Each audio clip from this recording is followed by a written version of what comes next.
Good morning. ഞാൻ ഇന്നിവിടെ സംസാരിക്കുന്നത് വളരെയധികം ഇമ്പോർട്ടൻ്റ് ആയ ഒരു ടോപ്പിക്കിനെ കുറിച്ചിട്ടാണ്. Topic self love. നമുക്കെല്ലാവർക്കും എല്ലാവരോടും സ്നേഹമുണ്ടല്ലേ? നമ്മളെല്ലാവരെയും സ്നേഹിക്കുന്നുണ്ട്, കെയർ ചെയ്യുന്നുണ്ട്, അവർക്ക് വേണ്ടതൊക്കെ നമ്മൾ ചെയ്തൊക്കെ കൊടുക്കുന്നുണ്ട്. പക്ഷേ നമ്മളൊരു ദിവസത്തിലൊരു 10 മിനിറ്റെങ്കിലും നമുക്ക് വേണ്ടി എന്തെങ്കിലും ചെയ്യാറുണ്ടോ? ഒരിക്കലുമില്ല. നമ്മുടെ സെൽഫായിട്ടുള്ളൊരു സ്നേഹത്തിന് വേണ്ടിയിട്ട് നമ്മൾ സമയം കണ്ടെത്താറുണ്ടോ? ഇല്ലല്ലേ. നമ്മുടെ ഹാപ്പിനെസ് അല്ലെങ്കിൽ നമ്മുടെ ഫീലിങ്സിനെയൊക്കെ നമ്മൾ ഇഗ്നോർ ചെയ്യലാണ് അധികവും. എന്തിനു വേണ്ടിയിട്ടാണ് നമ്മൾ നമ്മുടെ ഹാപ്പിനെസ്സിനെയും ഫീലിങ്സിനെയൊക്കെ ഇഗ്നോർ ചെയ്യുന്നത്? മറ്റുള്ളവരുടെ ലൈഫ് ഹാപ്പി ആവാൻ വേണ്ടിയിട്ടോ, അല്ലെങ്കിൽ മറ്റുള്ളവർക്ക് കെയറിങ് കൊടുക്കാൻ വേണ്ടിയിട്ടോ? നമ്മൾ നമ്മുടെ ലൈഫിൽ എന്തെങ്കിലുമൊക്കെ ചെയ്തിട്ടുണ്ടെങ്കിൽ മാത്രമേ നമുക്ക് മുന്നോട്ട് ചിന്തിക്കുമ്പോൾ അല്ലെങ്കിൽ മുന്നോട്ട് സഞ്ചരിച്ചു കഴിഞ്ഞാൽ ഒരു ഹാപ്പിനെസ് തോന്നുള്ളൂ. അല്ലാതെ നമ്മൾ മറ്റുള്ളവർക്ക് വേണ്ടി ഒരുപാട് സ്ട്രഗിൾ ചെയ്ത് അല്ലെങ്കിൽ അവർക്ക് വേണ്ടിയിട്ട് കെയർ ചെയ്ത് എല്ലാം അവർക്ക് വേണ്ടി എല്ലാം ചെയ്ത് കൊടുത്തിട്ട് നമുക്ക് വേണ്ടി ഒന്നും ചെയ്തിട്ടില്ല എങ്കിൽ നാളെ ചിന്തിക്കുന്ന സമയത്ത് നമുക്ക് വളരെയധികം ഒരു നല്ല ഫീലിങ്സ് കിട്ടിയെന്ന് വരില്ല. കാരണം നമ്മൾ സെൽഫായിട്ട് നമുക്ക് വേണ്ടിയിട്ട് ഒന്നും ചെയ്യുന്നില്ല എങ്കിൽ മുന്നോട്ട് ചിന്തിക്കുമ്പോൾ നമുക്ക് ഒരുപാട് ദുഃഖിക്കേണ്ടി വരും. അത് പറയാനുള്ള കാരണം എന്തെന്ന് വെച്ചാൽ നമ്മളെ സ്നേഹിച്ചാലേ നമ്മളെ മറ്റുള്ളവർ സ്നേഹിക്കൂ.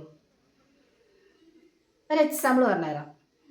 നമ്മളിപ്പം നമുക്ക് വേണ്ടിയിട്ട് ഒന്നും ചെയ്യുന്നില്ല, മറ്റുള്ളവർക്ക് വേണ്ടിയിട്ട് എല്ലാം ചെയ്യുന്നുണ്ട്. നമുക്ക് വേണ്ടിയിട്ട് നമുക്ക് ഇഷ്ടപ്പെട്ട വസ്ത്രം നമ്മൾ ധരിക്കുന്നില്ല, അല്ലെങ്കിൽ നമുക്ക് വേണ്ട ഫുഡ് നമ്മൾ നല്ല രീതിയിൽ കഴിക്കുന്നില്ല. നമുക്ക് ഇഷ്ടപ്പെട്ട ഫുഡിൻ്റെ കേട്ടോ, നമ്മൾ ഭക്ഷണമൊക്കെ ഇഷ്ടം പോലെ കഴിക്കുന്നുണ്ട്, പക്ഷെ നമ്മൾ ഇഷ്ടപ്പെട്ട ഒരു ഭക്ഷണം നമ്മൾ കഴിക്കുന്നില്ല, അല്ലെങ്കിൽ നമുക്ക് ഇഷ്ടപ്പെട്ടൊരു വസ്ത്രം നമ്മൾ ധരിക്കുന്നില്ല എങ്കിൽ പിന്നെ നമ്മൾ കുറച്ച് കാലം കഴിയുമ്പോൾ ചിന്തിക്കുമ്പോൾ ഞാൻ എന്താ എൻ്റെ ലൈഫിൽ എനിക്ക് വേണ്ടി ചെയ്തതെന്ന് നമ്മൾ ചിന്തിക്കും.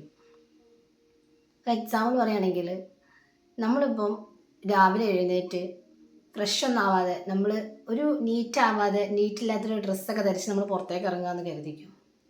ആ ഒരു സമയത്ത് നമുക്ക് നമ്മളോടൊരു സ്നേഹം തോന്നില്ല, അതുപോലെ പുറത്തുള്ളവർക്കും നമ്മളോടൊരു സ്നേഹം തോന്നില്ല. അതിന് കാരണം എന്താണെന്നറിയോ? നമ്മളെ സ്നേഹിക്കുന്നില്ല. നമ്മളെ സ്നേഹിക്കുന്നുണ്ടെങ്കിൽ മാത്രമേ മറ്റുള്ളവരും കൂടി നമ്മളെ സ്നേഹിക്കുകയുള്ളൂ. പക്ഷേ ഇവിടെ സംഭവിക്കുന്നത് നമുക്ക് നമ്മളോടൊരു സ്നേഹമില്ല, അതുകൊണ്ട് മറ്റുള്ളവർക്കും നമ്മളോടൊരു സ്നേഹം തോന്നില്ല. പക്ഷെ അങ്ങനെയല്ല നമ്മൾ ജീവിക്കേണ്ടത്. ശരിക്കും നമ്മൾക്ക് വേണ്ടിയിട്ട്, നമ്മുടെ ആവശ്യങ്ങൾക്ക് വേണ്ടി, നമ്മുടെ ഹാപ്പിനെസ്സിന് വേണ്ടി, നമ്മളുടെ എല്ലാ ഫീലിങ്സിന് വേണ്ടി നമ്മൾ സമയം കണ്ടെത്തണം.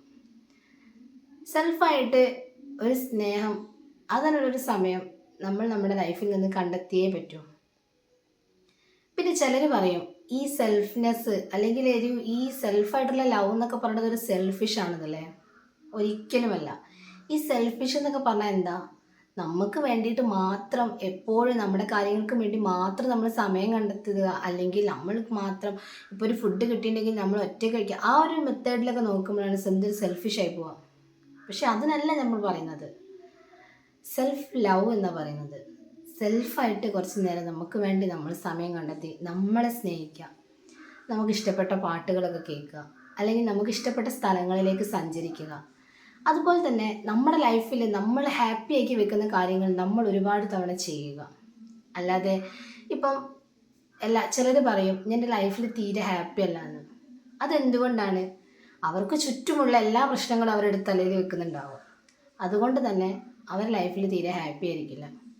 നമ്മൾ ലൈഫിൽ എത്രത്തോളം ഹാപ്പി ആവാൻ ശ്രമിക്കുന്നോ അത്രയും നമ്മൾക്ക് കൊടുക്കുന്ന സെൽഫ് കെയർ ആണത്. സെൽഫായിട്ട് നമ്മൾ സ്നേഹിക്കുമ്പോൾ ഏറ്റവും ഫസ്റ്റ് നമുക്ക് കിട്ടുന്ന ഒരു കാര്യം എന്താണെന്നറിയോ? നമ്മളൊന്ന് സ്ട്രോങ് ആവും. എനിക്കിപ്പം ഒരാളില്ലെങ്കിലും എനിക്ക് ഒറ്റയ്ക്ക് സഞ്ചരിക്കാൻ കഴിയും, അല്ലെങ്കിൽ എനിക്കൊരാളുടെ സഹായം കൂടാതെ ഒരു സ്ഥലത്തേക്ക് പോകാൻ കഴിയും. അങ്ങനെയൊക്കെ നമുക്കൊരു സെൽഫ് കോൺഫിഡൻസ് നമ്മളിലൂടെ വരും. എനിക്ക് ഞാനില്ലേ, പിന്നെ എന്തിനാ മറ്റൊരാൾ എന്ന ചിന്താഗതിയിലേക്കാവും. ഇപ്പോൾ ഒരു എക്സാമ്പിൾ പറയട്ടെ. ഒരു ഹൗസ് വൈഫ് അല്ലെങ്കിൽ ഒരു ഹസ്ബൻഡ് അല്ലെങ്കിൽ ഒരു വൈഫ് കൂടുതലായിട്ട് ചിന്തിക്കുക അവരുടെ വീട്ടിലുള്ളവർക്ക് അല്ലെങ്കിൽ അവരുടെ കുട്ടികൾക്ക്, അവരുടെ ഫാമിലിക്ക് എന്ത് ചെയ്യണമെന്നായിരിക്കും. ഒരിക്കലും എനിക്കിഷ്ടപ്പെട്ട വസ്ത്രം ധരിക്കട്ടെ, അല്ലെങ്കിൽ എനിക്കിഷ്ടപ്പെട്ട ഭക്ഷണം ഞാൻ രാവിലെ ഉണ്ടാക്കട്ടെ എന്നായിരിക്കില്ല ചിന്തിക്കുന്നത്. എനിക്ക് എൻ്റെ ഹസ്ബൻഡിന് ഇഷ്ടമുള്ള വസ്ത്രം ധരിക്കാം, അല്ലെങ്കിൽ ഹസ്ബൻഡിന് ഇഷ്ടപ്പെട്ട ഫുഡ് ഉണ്ടാക്കാം, അല്ലെങ്കിൽ എൻ്റെ കുട്ടികൾക്ക് ഇഷ്ടപ്പെട്ട ഫുഡ് ഉണ്ടാക്കാം. അങ്ങനെയൊക്കെ ആയിരിക്കും ഭൂരിഭാഗം സ്ത്രീകളും ചിന്തിക്കുക. അതുപോലെ തന്നെയാണ് പുരുഷന്മാരും. അവരും നമ്മൾക്ക് അല്ലെങ്കിൽ എൻ്റെ ഫാമിലിക്ക് അല്ലെങ്കിൽ എൻ്റെ കുട്ടികൾക്ക് അത്രയാണ് അവരും ചിന്തിക്കുന്നത്. പക്ഷെ ഇതിനൊക്കെ എന്താ ഒരു അർത്ഥം ഇരിക്കുന്നത്? നമ്മൾ ജീവിക്കുന്ന ഈ കാലത്ത് നമ്മൾ നമുക്ക് വേണ്ടി കുറച്ച് സമയം കണ്ടെത്താൻ പറ്റിയില്ലെങ്കിൽ പിന്നീട് അതിൽ നമ്മൾ ഒരുപാട് ഖേദിക്കേണ്ടി വരില്ലേ? പക്ഷേ ഒരിക്കലും നമ്മളത് ഖേദിക്കാതിരിക്കാൻ വേണ്ടിയിട്ട് ഞാൻ എൻ്റെ ടിപ്സ് പറഞ്ഞുതരാം. ഡെയിലി ഒരു 10 മിനിറ്റെങ്കിലും നമ്മളോട് തന്നെ സംസാരിക്കുക. ജസ്റ്റ് മിററിൽ നോക്കി നമ്മളോട് സംസാരിക്കാൻ ശ്രമിക്കുക. എന്താ നിൻ്റെ പ്രശ്നം? അല്ലെങ്കിൽ നീ ഇന്നെന്താ ഹാപ്പി അല്ലാത്തത്? അല്ലെങ്കിൽ നീ എന്താണ് നിനക്ക് വേണ്ടി ഇന്ന് ചെയ്യാത്തത്? അല്ലെങ്കിൽ നീ നിന്നെ ഒന്ന് കെയർ ചെയ്ത് നോക്ക്. അങ്ങനെ ഓരോ കാര്യങ്ങളെക്കുറിച്ചും നമ്മളോട് തന്നെ ഒന്ന് സംസാരിക്കുക.